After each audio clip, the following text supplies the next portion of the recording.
Continue conversation with Louis Clark, president of GAP, the Government Accountability Project. Louis, what type of people are whistleblowers? Are any generalizations you can make? They haven't found, of all the studies of whistleblowers, they really haven't come up with a profile. I mean, our experience is that they're the hardest working people. They have the highest standards in the office, of whatever the office might be. And professionally, they're really on top of their professional standards and try to see those implemented.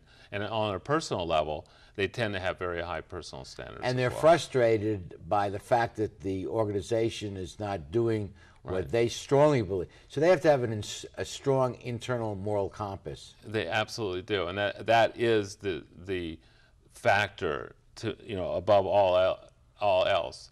Because you risk quite a bit when you become a whistleblower. Right. As far you risk your job, you risk retaliation, financial penalties. There's a lot at stake.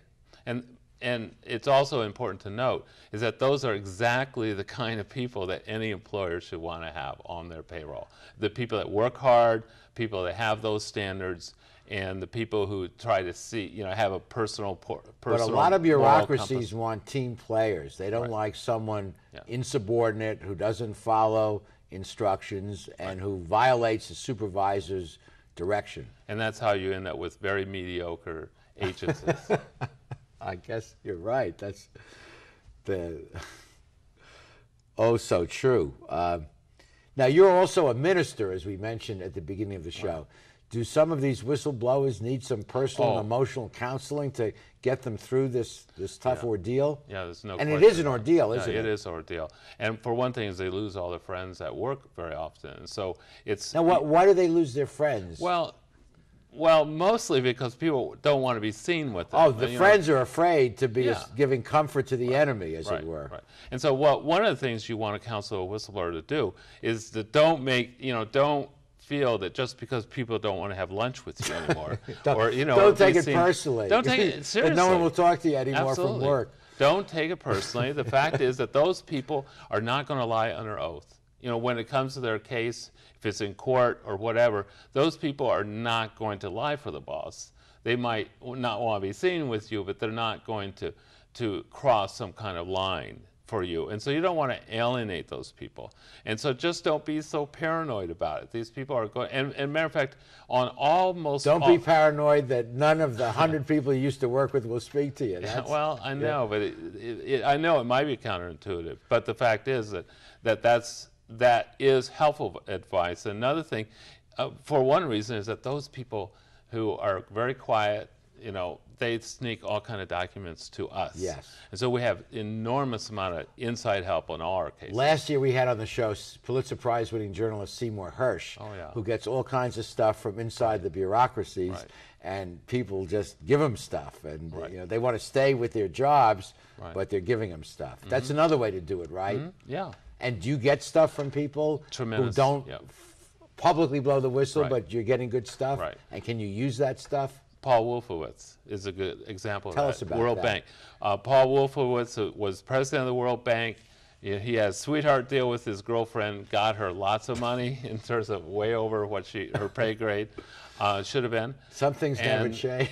And all that information came to us from leakers from the World Bank who snuck the information to us, and then we were able to confirm and authenticate all those documents that we got from an anonymous source from other anonymous whistleblowers. And I'm sure, as Seymour Hersh does, you protect your sources.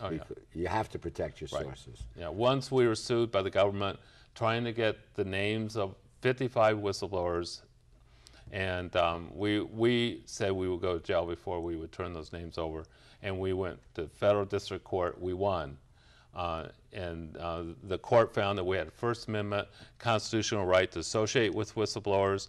They had a right to associate with us without that kind of government Kind of like the reporter's protection. Yeah, it is. It is. Well, looking back on 30 years, Lou, you must take a lot of satisfaction out of the good work that your organization has accomplished.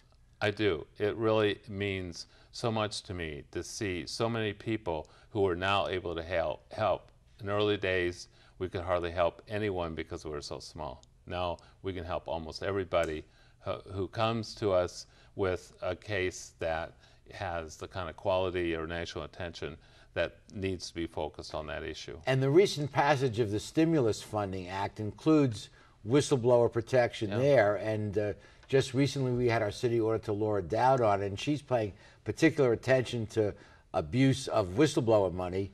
And there is protection for whistleblowers with regard to stimulus money. And one of the things I found out about the city auditor is that they have up in their office the whistleblower lines to call. And so they've done that work, and most people who have, most cities that have received this money, or I should say most contractors and grant people, institutions that have received this money don't have those posters up.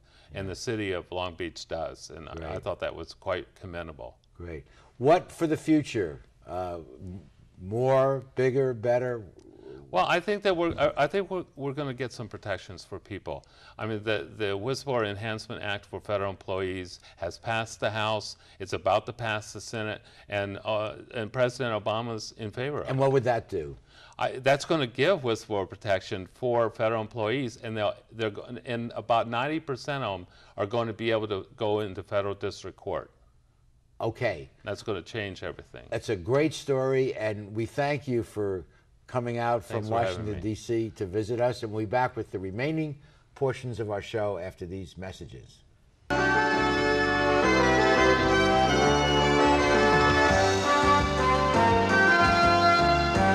Phil Trey.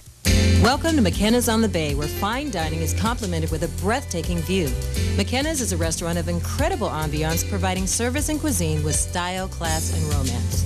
The menu offers a variety of appetizers, serious seafood, prime steaks, an oyster bar, and specialty entrees for either lunch or dinner. McKenna's on the Bay features patio dining, nightly entertainment, and 2 banquet facilities. No matter what your occasion, McKenna's on the Bay is like being on vacation. Join us today at McKenna's on the Bay.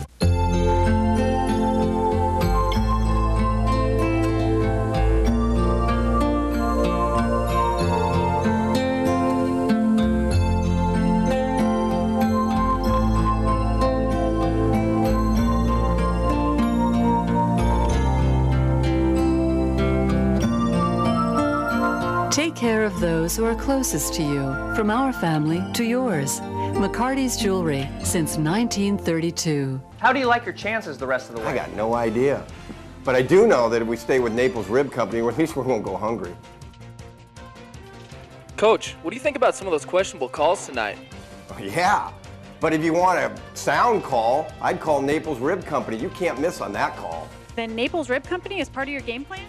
There really is nothing more motivating than a great barbecue meal at Naples Rib Company. Victory or not, Naples Rib Company, great game plan. Welcome back. Great show, important subject, accountability. If you'd like to lend your weight and support and name to the work of GAP and get 4 issues per year of their newsletter, you can join GAP by going to the website, whistleblower.com. Join, pay your $35 dues, add your voice and weight to the important work they're doing. And Lou, it's nice to be able to make a living doing really important things involving the protection of our society and ethics, really. Yes, I'm honored to be at that project. Yeah. Well, thank you again for taking the time to coming down and visit us, and continued success, and hope we'll stay in contact. Thank you. I hope so. Okay. Please join us next week for the next edition of Straight Talk. Good night, everyone. Straight Talk has been brought to you by Southern California Edison, the Press Telegram, and Long Beach Magazine. And remember, Straight Talk is viewable worldwide 24/7 at straighttalktv.com.